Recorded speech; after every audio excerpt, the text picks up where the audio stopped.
and then, yeah, so we're recording now. And if we could remind everybody to mute themselves. Yeah.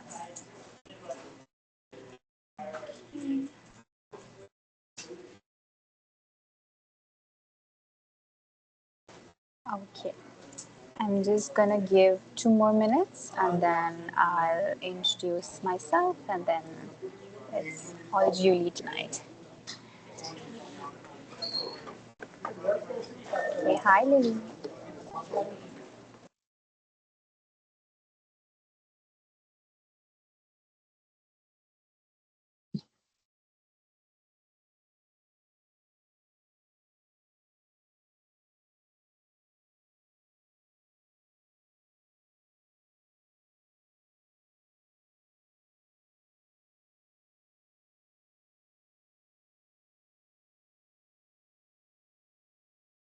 I don't know if this is going to work.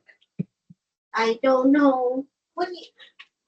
Okay, I'll give you my brush your teeth thingy.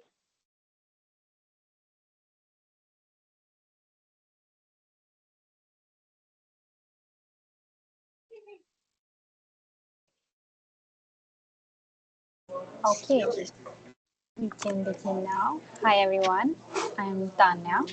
I'm peer support coordinator here at BIST, and we have, okay, one more here. Hi Wayne. So I'm here, a peer support coordinator at BIST, and we have Julie tonight for our third part of Fatigue Info series with nature, connection, and rejuvenation. And this meeting will be recorded and will be shared on our YouTube channel, the BIST YouTube channel, where you can access this later. And if you have any questions during the chat, during the meeting, you can just write it on the chat, and then if we have a few minutes at the end, we can take up a few questions. So, yeah, so over to Julie now. May I ask, so all the recordings Julie, are you're on on YouTube? mute. Yes. Okay, thank you. No worries. Thank you. I unmuted myself. Welcome, everyone. It's so nice to have you all here. My name is Julie Novak, and I'm going to share some slides in a moment. But before I do, I want to mention that everything that I'm sharing today that includes visual elements like slides is completely optional. I know, myself as a brain injury survivor, sometimes we're sensitive to screens. And so I'm going to be describing the visuals of everything today. So if you prefer to not look at the screen and look away from it and just listen, you'll still be fully participating. So that's an option to you. And so to start off, I'll describe what I look like so that you can listen and still know what I look like. So on camera, I'm a white person with fairly short brown hair that comes below my ears like a short bob. I'm wearing a dark blue shirt and I'm in front of a light blue wall. And I'm going to share my slides now. I appreciate your patience as I'm still getting used to doing this on Microsoft Teams. I'm much more used to doing this on Zoom. So, okay, so can everyone see these slides? Can I get a? Yes. Yes, okay, great. So I'm going to make these full screen. It's just a little slow.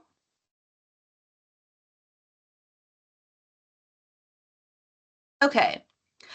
So you can see the slides. I think the little heads of people are showing up on the side, so hopefully you can still see me. If you can't, you might be able to scroll down or change the little... I'll just make you a spotlight for everyone so it's easier. 1 second. Okay, sure. Yeah. Now it's better, I think. Okay, great. All right, So I'm going to describe the slides, as I said, so you can participate just by listening. So this is a title slide that says Nature, Connection, and Rejuvenation, which is the topic we're talking about today. This is a workshop for BIS members as part of the Fatigue Information Series in April 2025. This is facilitated by me, Julie Nowak, and my pronouns are she, her, or they, them. The design of the slides are white text on a green background mixed with, we're going to have images from forests and trees. So I'll describe those as well. So along the top here, we have kind of like a little narrow captured section of a photo that shows a tree trunk on one side and kind of some blurry leafy trees in the background on the other side. So we'll move along. So this next slide has information about accessibility so that you're able to participate in a way that works for you. And on the right here, we have a nice panel of a tree trunk in the forest that's kind of shadowed. So the first point about accessibility is that please respond to your body and mind in whatever needs you have during this. So you're welcome to stay off camera, you're welcome to be on camera, you're welcome to participate verbally or in the chat when we have those options, and all participation options are welcomed and optional. So there will be some interactive activities we're going to do later, but they're not mandatory. You can participate or not. And if something is not accessible to you, like if you feel like you're not able to properly participate in any way, please let us know. You can communicate with us either by unmuting yourself or putting it in the chat. I'll have to see if I can still see the chat. I'm not sure if I can see the chat while I'm in full screen. So maybe, Tanya, you can let me know if anyone says something in the chat. Okay. And then a heads up that after this presentation today, we're going to be sharing some resources with you, including a recording of the video, a copy of these slides, and also a resource document. And some information about tech. It is possible, if you want to read captions for this, it is possible to turn those on. If anyone needs help with that, let us know and we can let you know how to do that. And the slides, I've tried to design them so that the text is very clear to read, and there are also hyperlinks in it. So what that means is that when you get a copy of the slides later, wherever you see a word or sentence underlined, that means there's a link you can click to get to a resource about that. And I'm going to be describing the visual content, like I said. We're going to have a 5-minute break. We're going to have a 5-minute break in the middle of this. Plus some rest moments. And we also ask that you stay muted if you're not speaking, and if you're on camera, to try and keep your camera still. So this next slide has our agenda for today. And on the left here, we have a photo of a foresty area. On the bottom, there's some mossy roots, and above it, we have some young leaf shoots growing out. And so, yeah, we're first going to be doing this introduction as we're doing now, which includes talking about the accessibility, the agenda. I'm going to share a bit of information about me, and I'll share a land acknowledgement, and we're going to have a short grounding moment. And then I'm going to share some information about why nature is helpful for our brains and health, especially for fatigue and energy. We're going to talk about navigating access barriers in nature, which means, sometimes there are things that make it challenging for us to spend time in nature, and we're going to talk about how to deal with that. We're then going to do 2 nature connection activities. We're going to watch a nature video and listen to some nature sounds. And then I will share a guided visualization, and we're going to have a little conversation discussion after each. And then at the end, we're going to make a little plan for how we might want to connect with nature on our own after this workshop. I'll share my contact info, and then we'll have time for Q&A. And if there's still magically time after that, I have a bonus nature connection activity. I imagine we're not going to have time for that. This goes until about 8 p.m. So, but we'll see. All right, so before I move forward to the actual presentation, does anyone have any questions about accessibility or the agenda before I keep going? So I'll pause for a moment.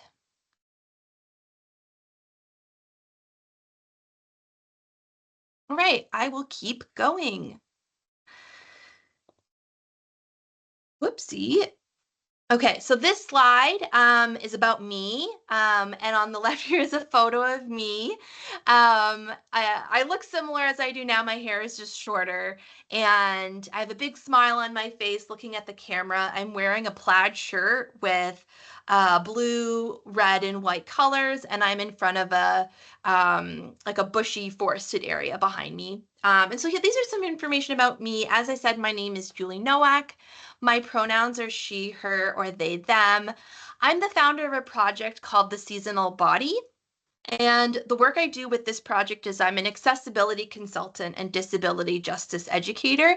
And what that means is organizations hire me to help them make their programs and their locations more accessible to disabled people. And I specialize in nature accessibility, so especially making it so that it's easier for disabled people to spend time in nature and to connect with nature. I am multiply disabled myself, which means I have multiple types of disabilities, including brain injury. I had my brain injury in 2014, and I'm really happy to be doing this with BIS now because in the first few years following my brain injury, BIS was really helpful for me, and I loved participating in BIS programs. So happy to be here under the brain injury banner. And I also have several chronic illnesses as well. And the final point here is that I have a master's degree in adult education and community development. And so I'm very passionate about giving workshops and community-based education. So that's who I am. This next slide is some information as part of a land acknowledgement. And on the left here is a photo of a river with some plants. This is actually the Credit River, which runs through Mississauga. So that's where I am. I'm in the city of Mississauga, which is a suburb of Toronto. And the photo shows some kind of marshy grasses in the foreground and some little flowers. In the background, you can see the river blurred a little bit out of focus with some trees in the background. So and then some information and text here. So as I said, I'm near Toronto. The Mohawk word for Toronto that I like using is Tukaronto. That's the name, the Mohawk word, the Indigenous word that the name Toronto comes from. And this is the land of multiple Indigenous people, including the Mississaugas of the Credit, who were most recently forced off this land in the 1800s. And they're named after the Credit River, which I have this photo of here. And my city, the city of Mississauga, is also named after them. And this is also the land of other Indigenous peoples, including other Anishinabek. The Mississaugas are also Anishinabek. So there are other Anishinabek, Haudenosaunee, and Huron-Wendat people. And I like to include not just acknowledging the land and who this land was taken from, but also a call to action to support the land back movement and to learn. The land back movement is a social justice movement that's working towards returning land to Indigenous people. And if you would like to learn more about that, I've included some links here. When I send you the resource document later and also the slides, you'll get a copy of these links. So one of them is the website native-land.ca, which is a website where you can learn about, you can enter your address and it'll tell you about the Indigenous people of the land where you are. I'm also including a list of a link in the resource document to a list of resources about land back. And I also link to a land back project that's in Ontario called 1492 Land Back Lane. So on your own time, you can look into that. This next slide says grounding moment, and we have a beautiful photo here of the bottom of a tree trunk with its roots covered in moss, and then like a dark green circle along the edge of it, and it says grounding moment in white text in the center. So before we get more into the educational interactive content, I want us to just take a moment together to ground, which basically means feel like you're present in this moment and connected and ready to be here. And you can do that in whatever way feels good to you in your body. So one thing I really like to do to feel grounded is to look out the window, look at the trees outside my window. Maybe you like to take deep breaths. Maybe you like to move your body. Maybe you like to watch a cat video on YouTube. I don't know. There are all kinds of little things we can do that can help us feel calm and centered and present. So I'm just gonna give us 30 seconds of silence. And you can do whatever you want in that moment, including nothing. So we'll just take those 30 seconds.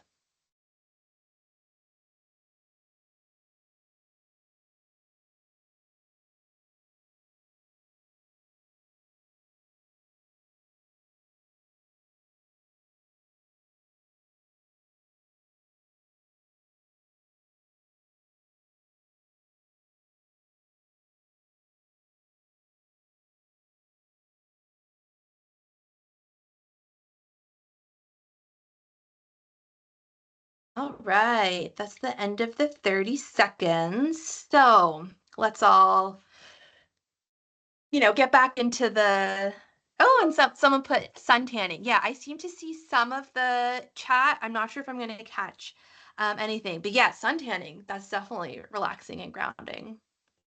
All right, so we're going to move along to talk about nature.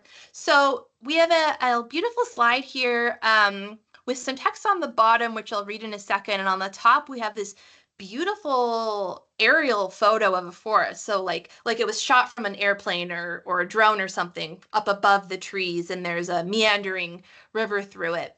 And on the bottom here, I have a question. How do you feel when you connect to nature? So this is a moment where you have the option to participate if you want. So feel free to put in the chat or unmute yourself and say verbally, how do you feel when you connect with nature?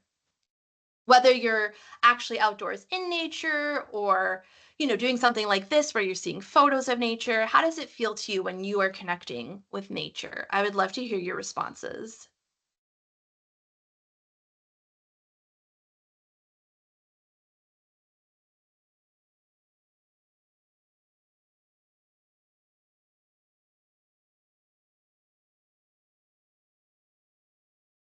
Any comments?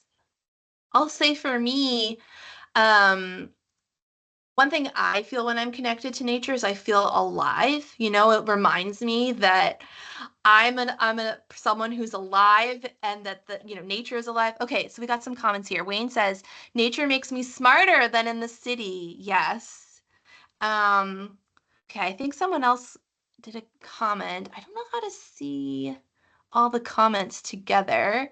Tanya, are there any other comments you can see besides that one?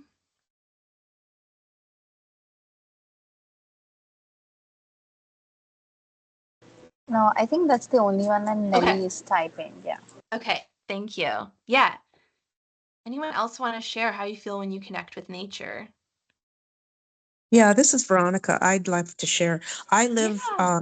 I live beside a ravine. So when I look outside, I see the ravine and in the different seasons, like the winter, it takes on a special meaning.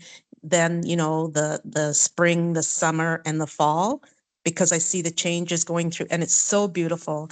And when I go down into the ravine, it could be windy up here, but it's so quiet and peaceful and not windy. And, I love to see the little squirrels. And the other day I was down there and there was a little snake, which was a bit like, I don't like snakes, right? I thought what I thought was a twig was a snake because it moved, right? So it's just the most beautiful, serene feeling, and I'm so blessed to live here. The area that I live in is not a very friendly area. Well, I've lived here forever, so it's okay for me, right? But I call it my little oasis in this area because it's not likely to see a place like that in this area, right? People don't expect it outside, people from the outside, right? So it's so beautiful and restful, and I feel so rejuvenated when I get back from walks down in the ravine. Yeah, I love that. Thank you so much for Yeah. sharing. Yeah, and yeah, Toronto's really blessed to have so many ravines that do seem like these oases like amidst the city. So thank you so much for sharing that. I think we got a couple comments, but they disappeared quickly from my screen. Tanya, are you able to read them out? I think Yeah, one of them said so refreshed. yeah, Bernie said refreshed, and then Nelly shared that remember my mother taking us for drives to take off our glasses to absorb the chlorophyll. Oh, to absorb the chlorophyll. I love that. Yeah, thank you everyone for sharing these. And we'll have more moments to share about nature too, so don't worry. But we're going to move on for now. So this next slide says why nature is helpful for our brains and health, especially for fatigue and energy. And I have some bullet points here that aren't filled in yet because I'm going to share them on the next slide. But I first want to hear what your ideas are. And then on the left here, we have a little panel of a cutaway from a forested areas. So, we've just talked about how we feel when we're in nature. So, based on that, based on these nice things that we feel, like, why do you think nature is helpful for our brains and our health, and especially for fatigue and energy? What do you think, whether scientifically or just like how you feel, how, health wise, how your brain feels after you've been in nature? What are some reasons you think?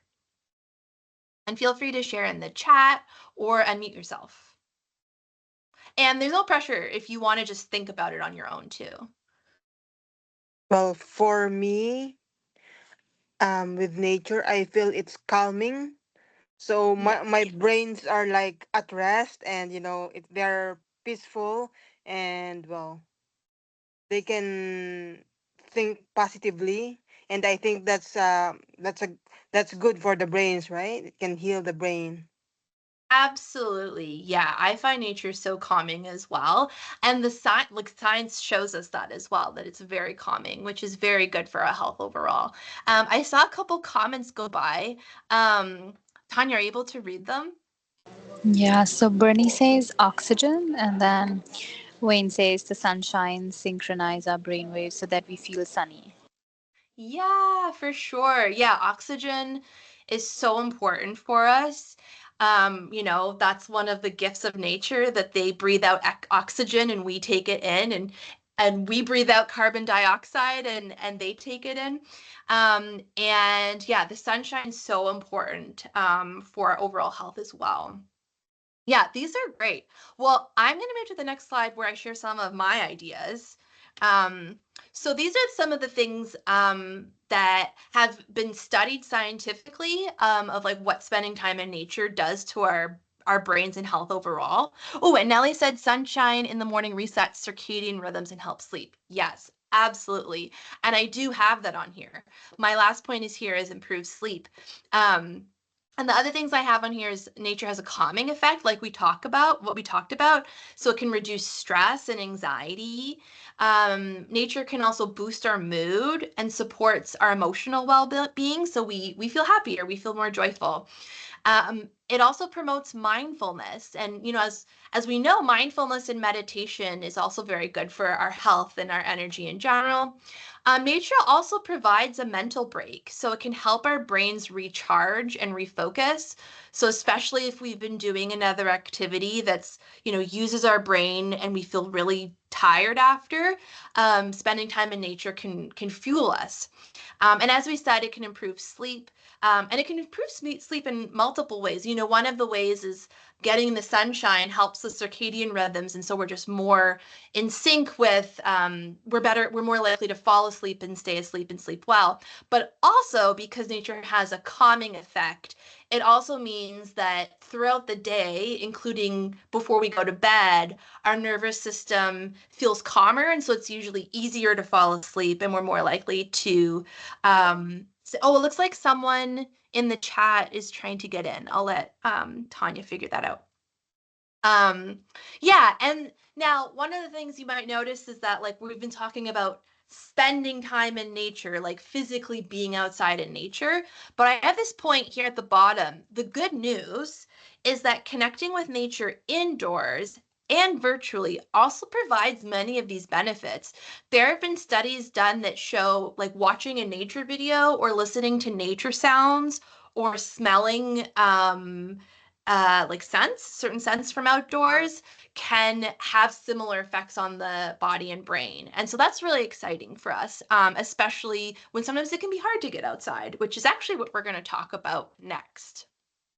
So next we have another image with a question on the bottom, which I'll read in a second. But I want to showcase this beautiful photo we have here at the top of a forest. It kind of looks like a magical forest, and there's a sunshine with its beams shining through the oh, and Wayne says I've been watching 4K nature videos. Yeah, they're great 4K nature videos on YouTube for How do sure. I type in the chat? I can't type in my chat. It says it's Oh, only available during the meeting. that's okay. You can still talk verbally if you want. If you're Okay, not able. because somebody said they're trying to join online and they can't get in. Okay, Tanya, are you able to assist that person? Swap now. Okay. I'll just check. Yeah. Okay. So yeah, so we have this beautiful photo of a magical forest with the sunshine. And I have this question for you. So, we've just talked about all these benefits of nature. Now we want to talk about sometimes, some of the reasons that make that difficult for us. So the question for you is, what prevents you from connecting with nature? What prevents you from going outside to a park or going on a hike or going to the beach or I don't know, playing with your dog outside? What are the things that make it difficult to spend time in nature and connect with nature? Bernie in the chat says mobility. Yeah, absolutely. Sometimes my Mobility mood, is I'm not huge. so upbeat, especially if the weather is cold. Yeah, weather is a big issue. Yes, absolutely. In winter, it's really tricky. Yeah, so we've got weather, mobility. What else? Feeling down? What's that? Feeling down sometimes. Feeling down. Yeah, sometimes if you're feeling sad or depressed even, or having difficult mental health challenges, it can be hard to like actually get up and go somewhere, right? True. So it's not Yeah. just physical mobility, it's like mental and emotional mobility. Mentally, yeah. Yeah, for sure. Anything else anyone wants to share? Whether it's a challenge for you personally or it's a challenge for other people perhaps. I know for me, a big issue, especially after my brain injury, was chronic fatigue. So not just like physical mobility about like, whether I'm technically able to walk or not, but just being so exhausted all the time that it was, I was just in bed a lot of the time. And so obviously that made it really hard to go outside. Yeah. Yeah, well, these are just a few of the ways it might be challenging to go outside. I'm sure we could come up with many more, but I want us to focus on the positive. So we're going to talk about that next. We're going to talk about how to make connecting with nature easier for us. So we have another slide here that says navigating access barriers in nature. So an access barrier is basically something that prevents us from accessing whatever the thing is. So, like for example, an access barrier could be if someone is a wheelchair user and they're trying to get into a building that doesn't have a ramp, that would be an access barrier, preventing that. And so we've just talked about access barriers in nature, like having fatigue, mobility issues, weather concerns. And so we want to talk about what are accessible options. How can we make it more accessible for us to spend time in nature? I see a hand raised from David. Do you want to share something?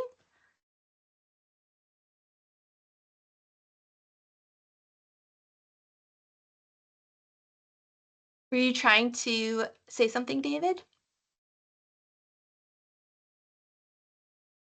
I think your screen might be locked. Well, I'm going to keep going. We'll see. We'll try coming back to you. Yeah, so like the other slide, I have these empty bullet points, which I will fill in on the next slide. And on the left here, I have a little panel that's a cutaway from, it looks like a tropical forest. just to switch it up a bit. But I have this question on the bottom here. What are your ideas? What are your ideas to make it easier to go outside into nature? How can we make it more accessible to ourselves? Connect with others. Yeah, connect with others. Absolutely. We can ask others for help, both like physical help as well as like encouragement and support and like being our cheerleaders to go outside. Yeah. Yeah, absolutely. Any other ideas of how we can make it easier for us to go outside when there are barriers and challenges? You state your intention and get the support that you need. Yeah, intentions can be really helpful. They can be Mm. really motivating and keep us focused on what we want to do. Yeah. Anything else anyone wants to share? If not, Yeah, I will one move thing, on this and is share. Veronica. Oh, Yeah, go ahead. sorry. No, go ahead. You're good. It's okay, Veronica? Yeah, go ahead, Yeah, Veronica. okay. One thing that I find on the at the government level, I was talking to a group of the city planners, and they're planning for the area, making plans. So I suggested that making it more accessible for people that have accessibility barriers, because going to some parts of the ravine, it's very the entrance is very steep, and so they're looking into like making things more accessible, and like I guess grading the slope so that they're not as steep. Yeah. So that's one thing that I'm glad that they're aware of, that and not just for people with disabilities, but also seniors and mothers with young children, and so it benefits so many people.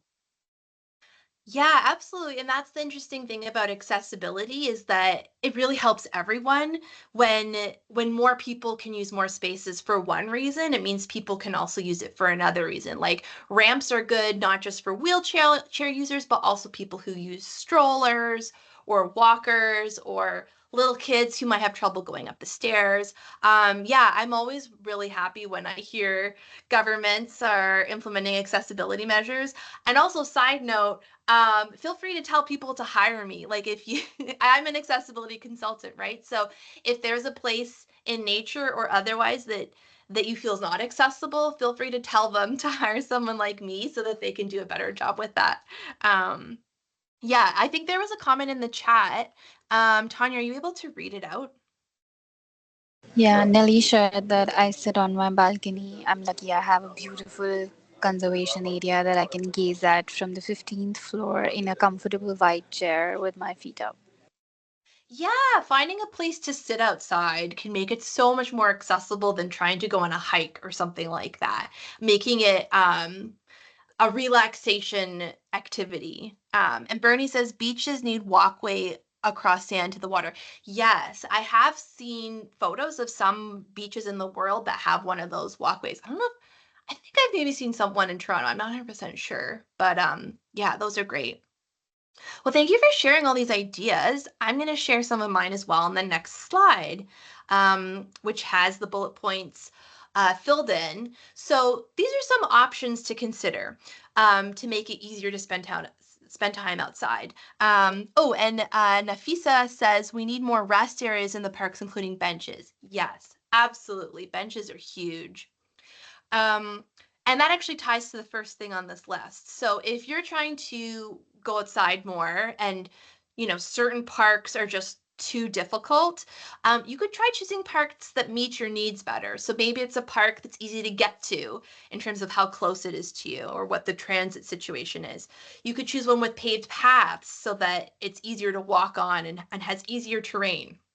Choosing a place that has benches, choosing a place that's easier to research and find information online. Sometimes it can be overwhelming for our brains to be researching what the accessibility is like of a location.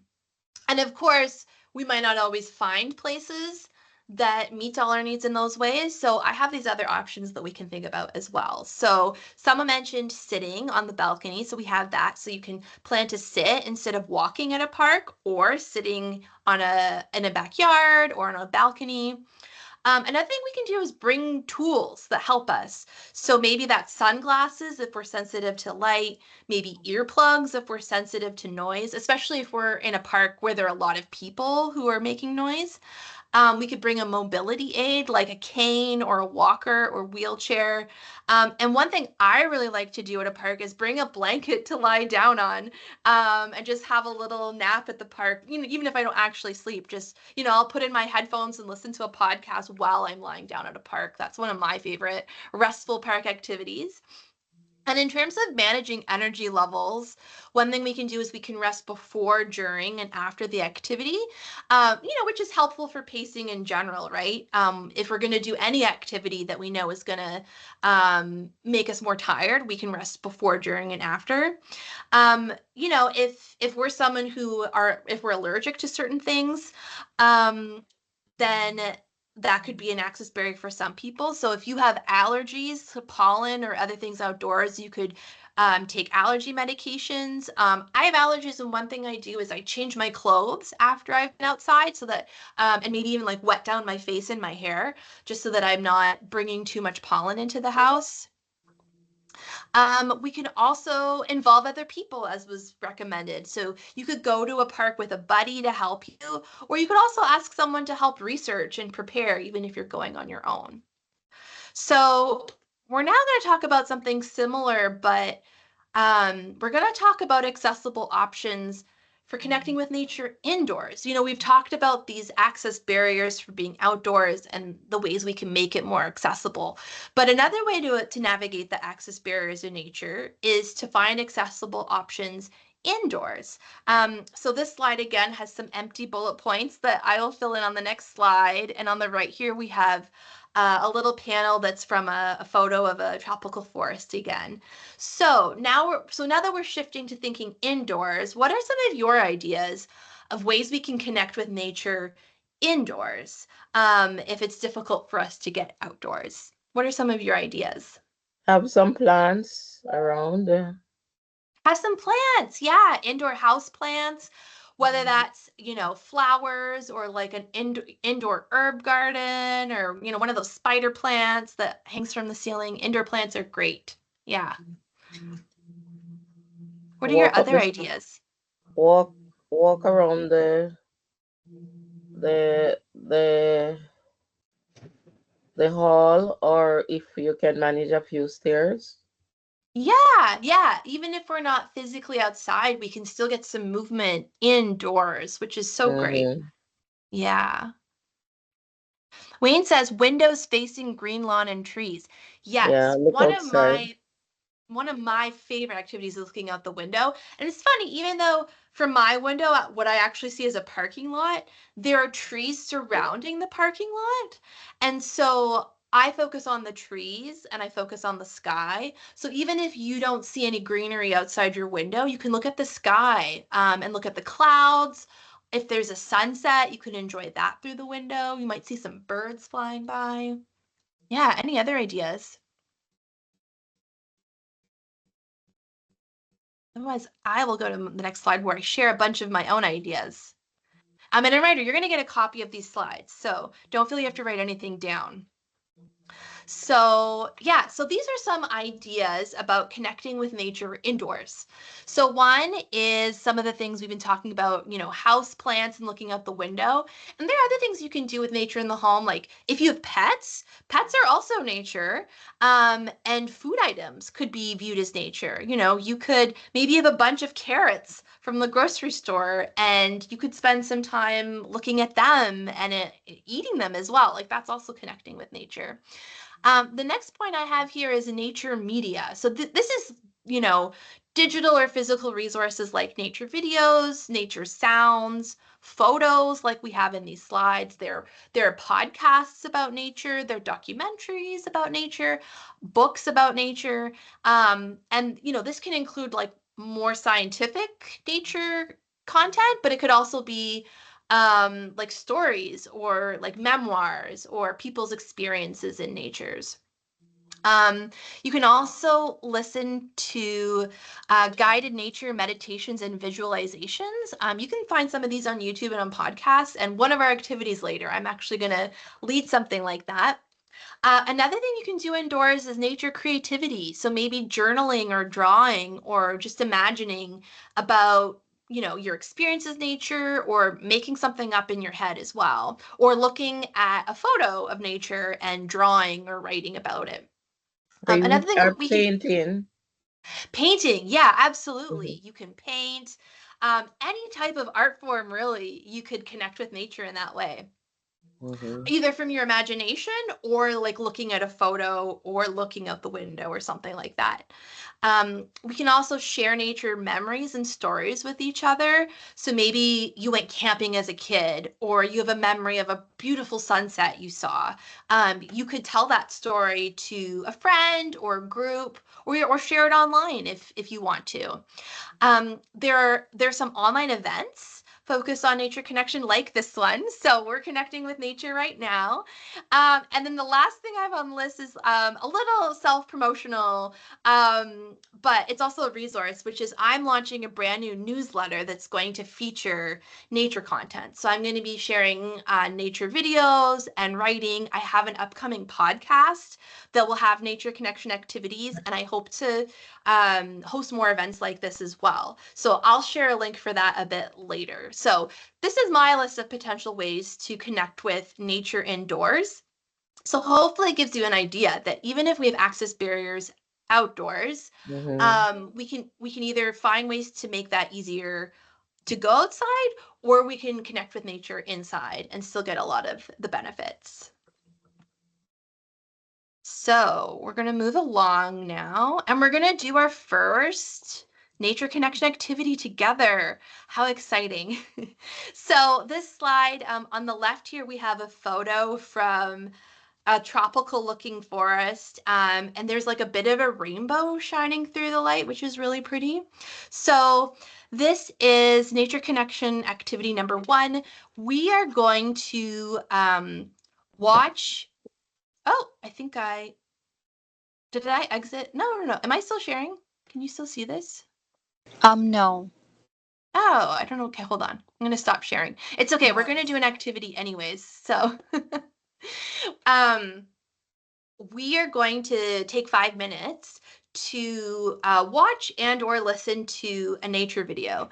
And I'm going to share my screen again to show. Just 1 second. Let me get to the right page. And include sound. Oh, okay. Do you see this YouTube page now? Um, no, it just shows. Oh yeah, now I can see. You see it. Okay. So I want to show you how you can easily find nature content on YouTube. So I'm on the YouTube page right now, and I've searched here already spring nature sounds. So, and you can see the automatic fill in is all types of search prompts.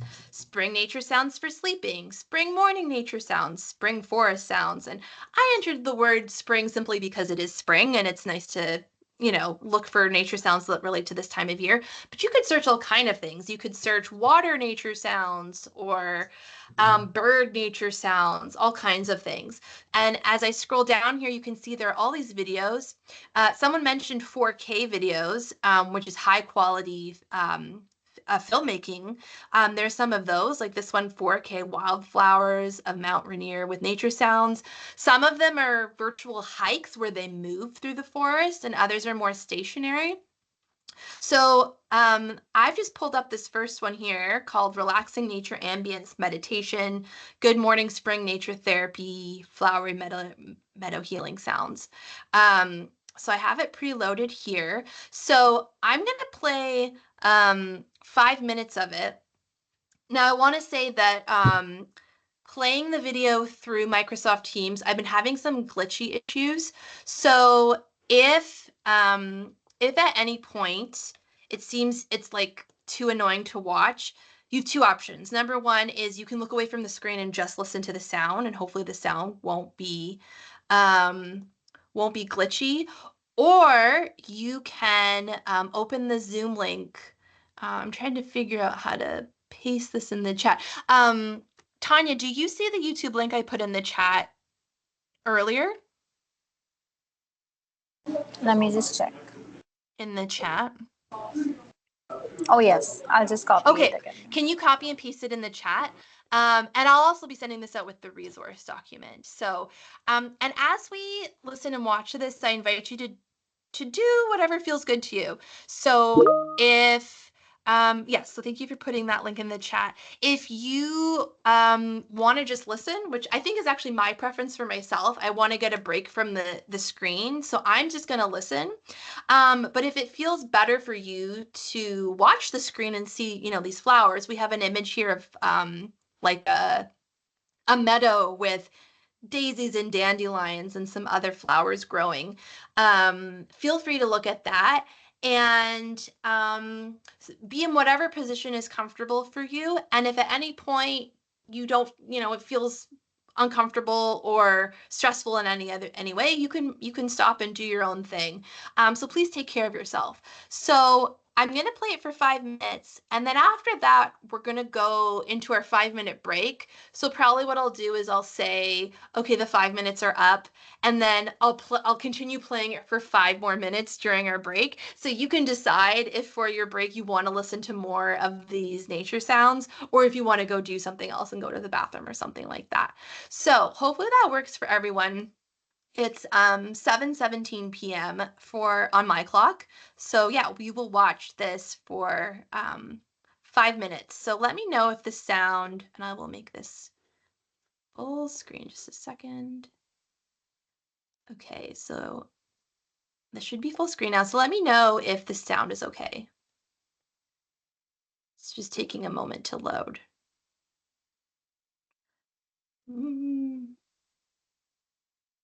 My laptop is struggling. There we go. Okay, does the sound okay? Yes. Okay, great. I'll check in 5 minutes. Oops.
Okay, I'm just pausing to say that's the end of the 5 minutes.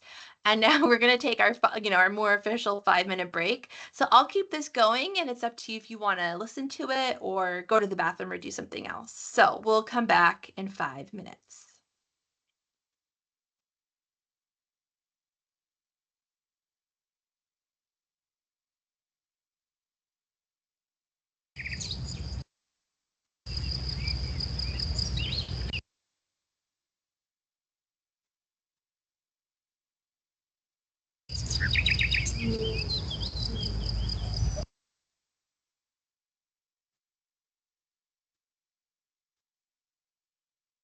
My laptop's struggling with the sound, so I think I might just pause it and we'll do the rest of the break in silence.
All right, we're almost at the 5-minute mark, so you can make your way back to the group if you're away from it. I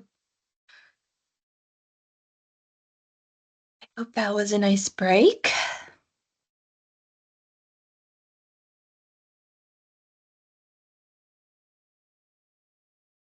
All right, so I think that is 5 minutes.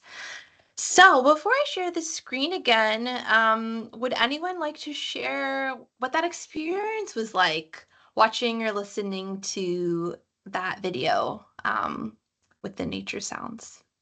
Does anyone want to share?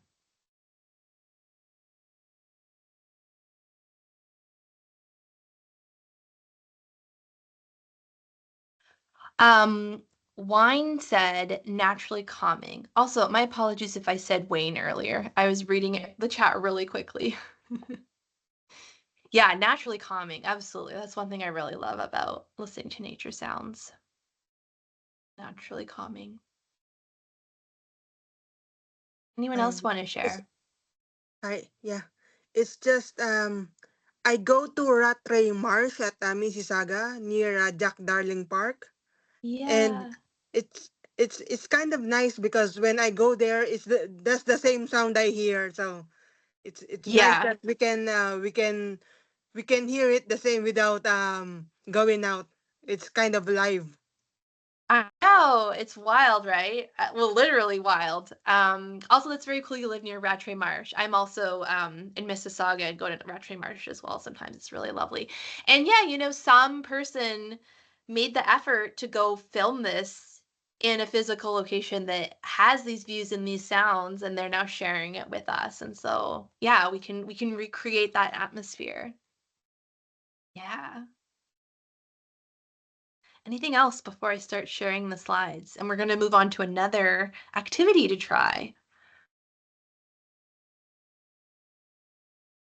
I find it calming. Calming, yeah. Yeah. Yeah. Yeah, and what I think is really cool about the calming effect of nature sounds is sometimes, like other things that are claimed to be calming, like meditation, can be really calming, but I know some people find trying to do something that is specifically meditation can be overwhelming if we're not used to it and our mind's so busy.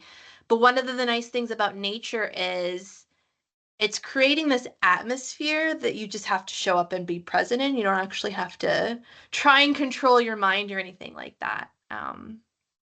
Yeah. All right, I'm going to share the slides again. And we're going to do another short activity. This will load. Why is this being weird? Oh, there we go.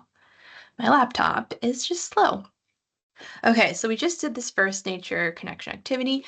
We're now going to do nature connection activity number 2, which is a guided nature visualization, and we'll have a little discussion after.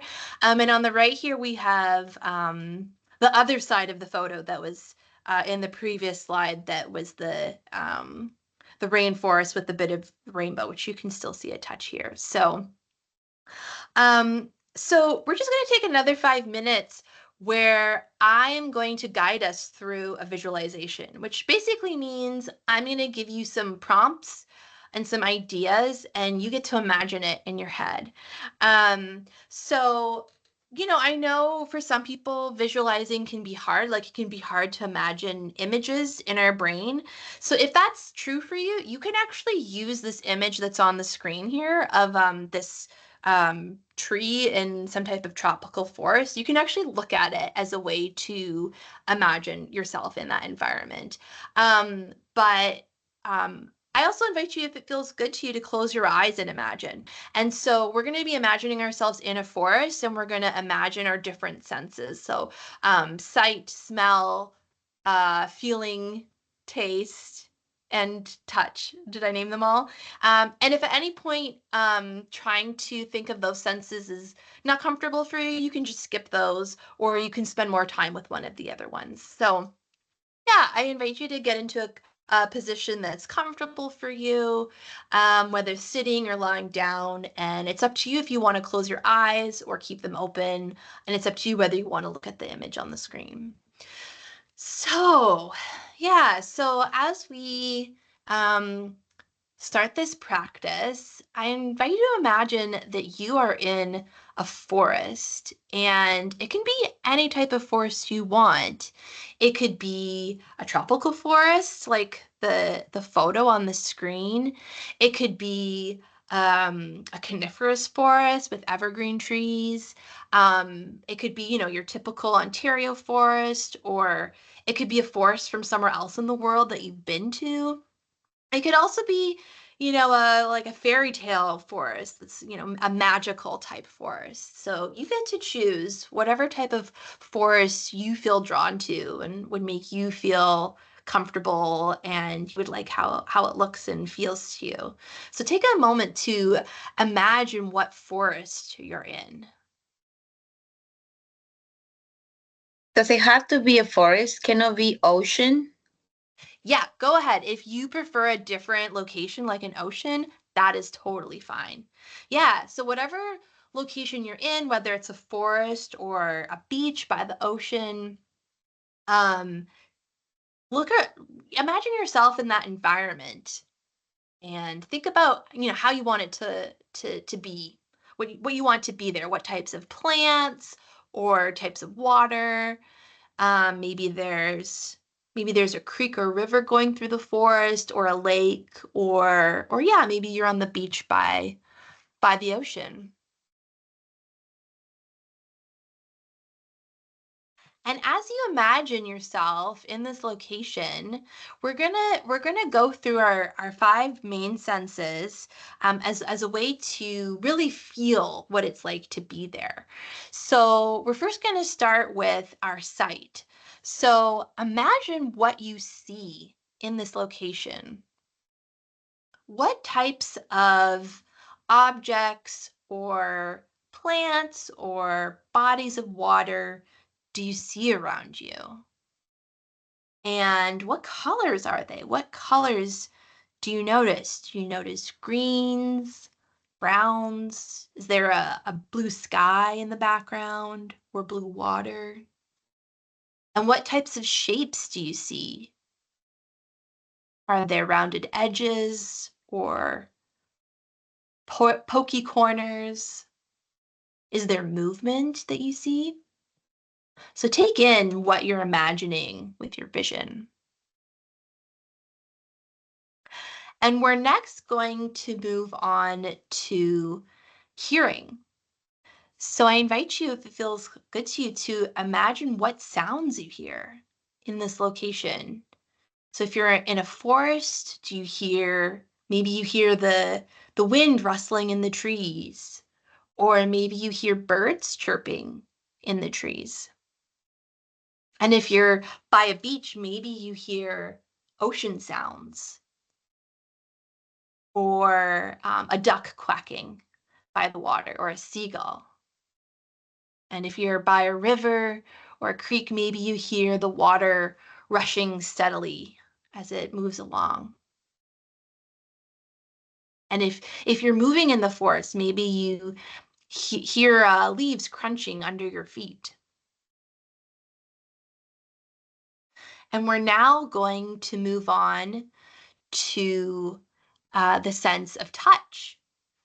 So imagine yourself reaching out with your hands, or maybe you're even in your bare feet, and or imagine yourself touching in whatever way would be accessible to you. Maybe that's lying down. Maybe you're lying down in your location and you feel the ground with your back.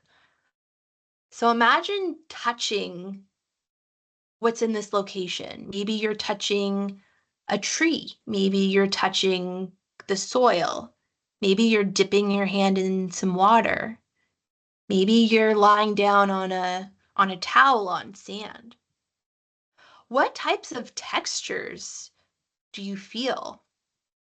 Is it rough or smooth? Is it firm or soft and squishy?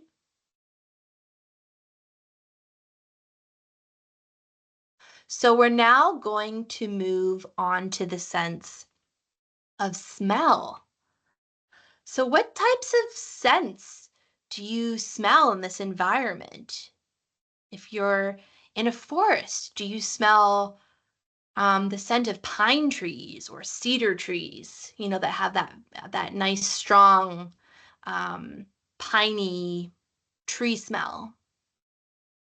If you're by the beach, do you smell the salty ocean? Is there a fishy smell nearby? What types of smells are in the air? Are there any flowers that you might smell? And finally, our last sense is taste.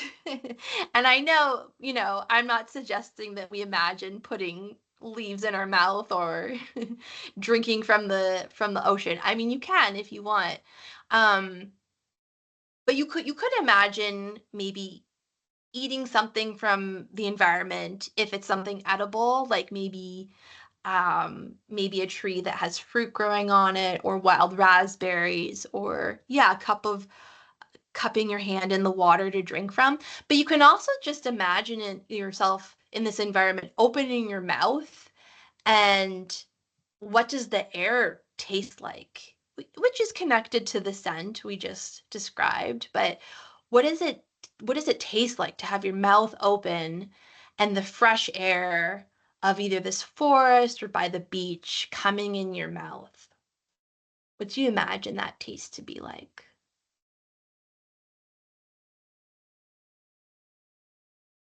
And so we've gone through the five senses, and I invite you to finish off this visualization by, once again, kind of stepping back and seeing yourself in this larger forest or beach or whatever location you're in environment, and just kind of taking it all in and thinking about how you feel in your body now after you've taken in all these senses. Yeah, and we can stop the visualization there. So before we move on, I just wanted to have a little mini discussion to see if anyone wants to share how that experience was for you. Oh no, someone said cough, cough, I swallowed a bug. Oh no, Bernie. Yeah, sometimes there can be unpleasant experiences in nature. Like getting pooped on by a bird or getting bitten by a mosquito or that's part of the magic of nature as well. So thank you for bringing that humor. Any other shares about what it was like to imagine yourself in that environment?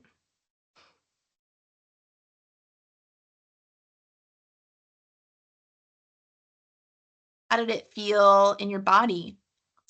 Nafisa, if I'm saying your name correctly, said very relaxing. Good, I'm glad.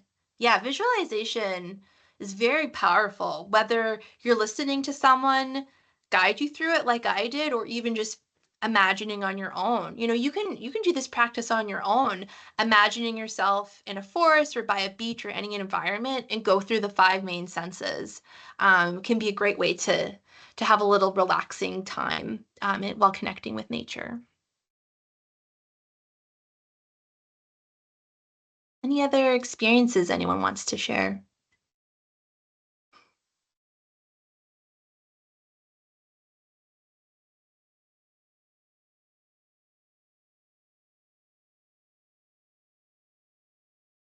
I will say, interestingly enough, I don't know, this is probably isn't coming through, but I can actually hear a bird chirping outside my window right now, which is really nice. It's probably too quiet to come through. Um, yeah, well, we'll move on. Thank you so much for sharing. So, before we and Bernie said rough bark on trees. Nice. Yeah, that sounds like a nice sensory experience to imagine the rough bark. Yeah. Maybe hugging a tree, hugging the bark. Um, so this next slide is kind of like what to do after this workshop. Like I've just shared a bunch of ideas with you about how we can connect with nature and why it's helpful for us. And we've gone through a couple practices together, but I want you to be able to do more of this on your own if you'd like to. So this slide says making a plan to connect with nature, and I'll go over some things we're gonna take note of. And on the left here, we have a panel of a little cutaway from a photo in a forest with like a tree trunk and sunshine coming through the trees, and there's like a bit of glare almost. So we're going to work on making a plan kind of both on our own and together. And so feel free to write this down if you want, like get out a piece of paper and pen or write in a notes app on your phone. And if those aren't available to you right now, that's fine. You can imagine this or write in the chat or share verbally, or you can work on this later as well because you will get the recording. So we're going to work through these things. So the first thing is if you want, I want you to think about what is one way you want to try connecting with nature on your own. Like, what's one way you think like, oh, I would like to do that? Maybe it's looking for more nature videos on YouTube, or maybe it's looking up guided nature visualizations. You can look that up on YouTube as well. Maybe it is going for a walk at the park. It could be being outside physically as well. So just take a moment to think about what's one way you want to try connecting with nature on your own after this workshop. And it doesn't have to be immediately. It could be like, next week if you want. So yeah, take a moment to think about that, and either write it down or share in the chat, or think about it on your own for a minute. And if you want to note a bunch of different things you want to try, that's fine too. I just want to keep it simple for now. And Swapna says, take a walk in the dog park near me. Great, that sounds lovely. Yeah, and Bernie says, I will continue working on the garden. Amazing. Yeah, we haven't talked about gardening at all yet, but gardening is a great way to connect with nature. Swapna says, are there any walking or hiking groups? That's a good idea. Yeah, I'm sure there are. So that could be something to think about, is like to Google it, like walking groups or nature groups in Toronto. I know, like as a side note, Meetup, I think it's .com. It's a platform where people create groups based on like hobbies and interests. And I'm sure that on there would be some walking groups. And there might be Facebook groups and stuff like that too. Okay, so if you now have an idea of what's one thing you want to try, and it's fine if you want to think about it later, we're now going to talk about how will you make it easier for yourself? Whoopsie. How will you make it easier for yourself to do that activity? Like, how will you make it more accessible to yourself? And I have some things here to consider about like how to do that. So the first thing is like, what types of nature content or resources do you like? Like if you whether you want to go physically to the park or like watch a video or something like that, what types of, are you choosing an activity that you think you should do, or are you choosing something that like, I would actually enjoy that? Because if it's something we would actually enjoy, we're more likely to actually feel motivated and want to do it. And then the next thing to consider is, when will you find time in your schedule? It's one thing to say like, oh, I'm going to do such and such activity. But if we don't actually have a plan for when and how we're going to do it, we might not actually get around to it. So maybe you look at in your calendar and you say like, oh, I have lots of flexibility on Saturday afternoons, so I'm going to plan to connect with nature on Saturday afternoons. That would be one way to approach that. And then the next thing to consider is what tools or people would be helpful to you.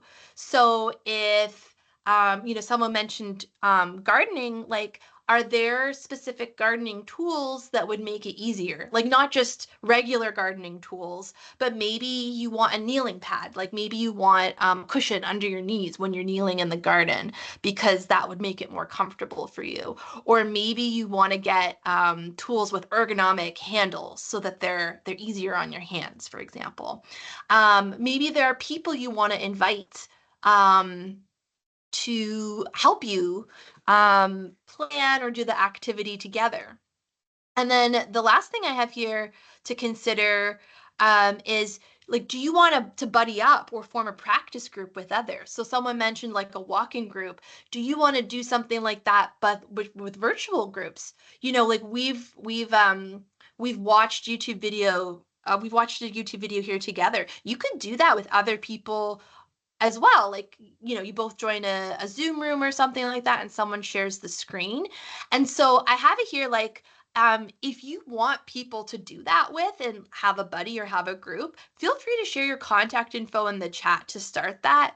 I don't have the capacity to organize anything myself, but if you just want that space to swap contact information and like start a group or have a buddy to tag team together, you're welcome to share your contact info in the chat, or say verbally if you want.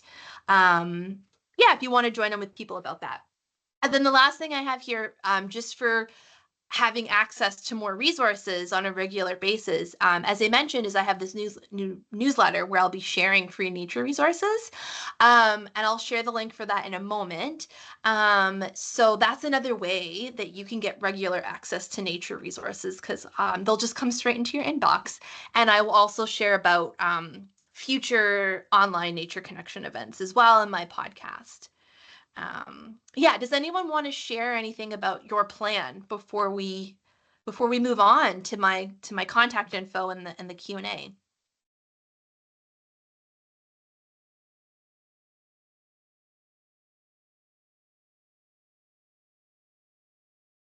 Yeah, and of course, if you have any questions, you can also ask them during the Q&A as well. So I will keep going because we have about 10 minutes left before this wraps up. So this slide has my contact info. So on the right here, we have a photo of some evergreen trees. Looks like they're filmed from above, like an aerial shot. And then on the left, there's a white circle overlaying the dark green background. And in the circle, it says, "Follow my work and contact me." And the text below on the green has the link for my newsletter, my website, my social media, and my email address. So I'm going to put these all in the chat. I will say them out loud as well. And you will also receive all these in the resource document after. I think I actually figured out how to use the chat from my other device. So let me see if I can paste them there. Okay, so hopefully that went through. So so my newsletter, I'm currently updating my website. So my website doesn't actually currently have my newsletter sign up. The link for the newsletter sign up is the first link I just shared, which is seasonalbody.kit.com/subscribe. So you can enter your email address there if you would like to subscribe. My general website, which hopefully will be updated soon so that you can subscribe to the newsletter more directly, is seasonalbody.org. So take note that the ending of that is different than the newsletter. My social media handle is @theseasonalbody on Instagram, TikTok, YouTube, and videos. And I have a backlog of nature videos that I've shared. And my email address is julie@seasonalbody.org. So those are in the chat, and you'll be sent those later as well. And this slide is the Q&A slide. So we have a nice photo here of a forest with a tree trunk in the foreground that has a bit of moss in it, and then a big dark green circle overlaying it on the right, and it says Q&A. And I will stop sharing because we can look at each other during the during the Q&A.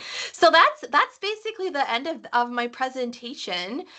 We have about 8 minutes left to chat if you have any questions or comments, or you want to talk more about your nature plan, or if you have any feedback, if you want to share about how this workshop was for you, positive or negative. As an educator, I'm always trying to improve how I run workshops. So yeah, this is basically your time to share or ask whatever you want, either in the chat or feel free to unmute yourself and share verbally.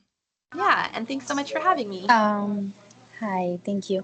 So Swapna had a question asking, are there any walking or hiking groups you know of?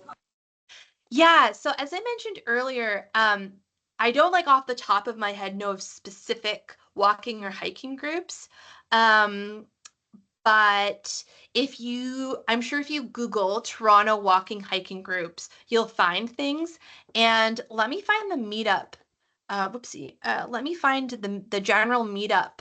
Yeah, Eventbrite has some too. Meetup, yeah. Who does? Eventbrite on Meetup. Eventbrite, yes, on Yeah. Eventbrite. There may very well be like a Facebook group. Meetup. My computer's being slow. Okay, yeah, meetup.com is where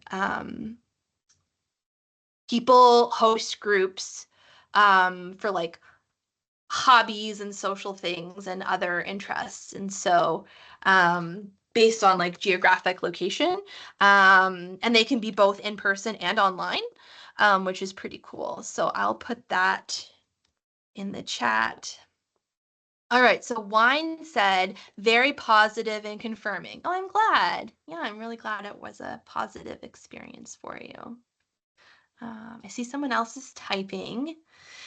Now that I'm not sharing screen, I can actually see the chat better. So I appreciate your patience as I'm navigating Microsoft Teams, which I'm much less used to than Zoom. I know, yeah, it's new for me as well. Yeah. Yeah. Yeah, would anyone else like to share anything or ask any questions?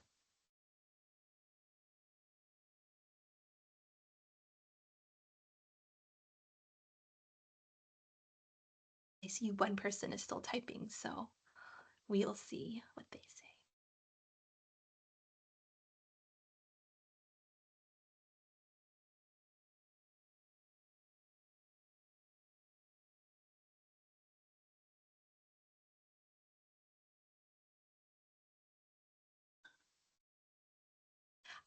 Yeah, and while we wait for anything else to come in the chat, I'll share that I really enjoyed facilitating this workshop. It's nice to have nature connection activities integrated in my work, so I'm feeling calmer and more centered, which is really nice to experience while facilitating. So we have one message that's from T that says, the city of Markham has some trails that are used for self-guided forest therapy, and put a link in the chat. That's great. Thank you. Yeah, so forest therapy is a term.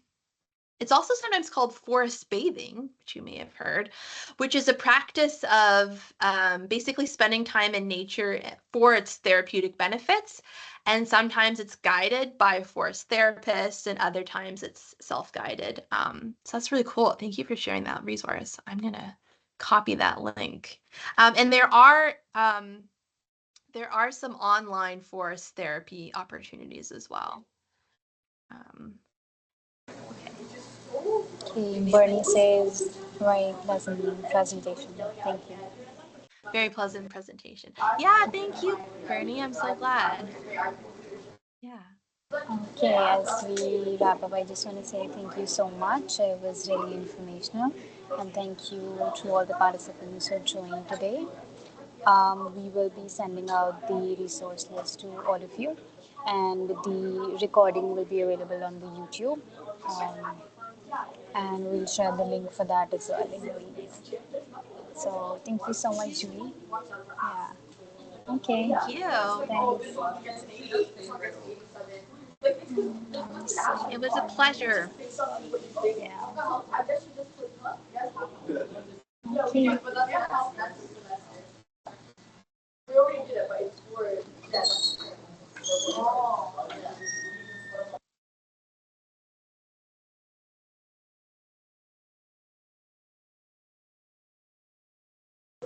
Anyone else who has a question? Yeah. I don't see anything else in the chat. So, Thank you. oh, one person's typing. Oh, someone was just saying something. Go ahead. I was saying thank you very much. This was great. I appreciate. I'm glad. Thank you so much. All Thank you righty. for participating. Of course.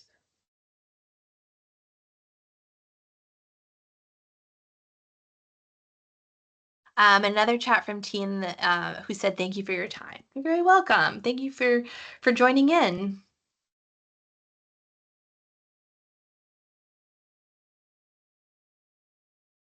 Yeah, and I will be sharing a resource document to be sent as well, so you'll receive that and the slides along with the recording. So, yeah. All right. Well, thanks so much. Thank you. Okay. Bye. Bye, everyone.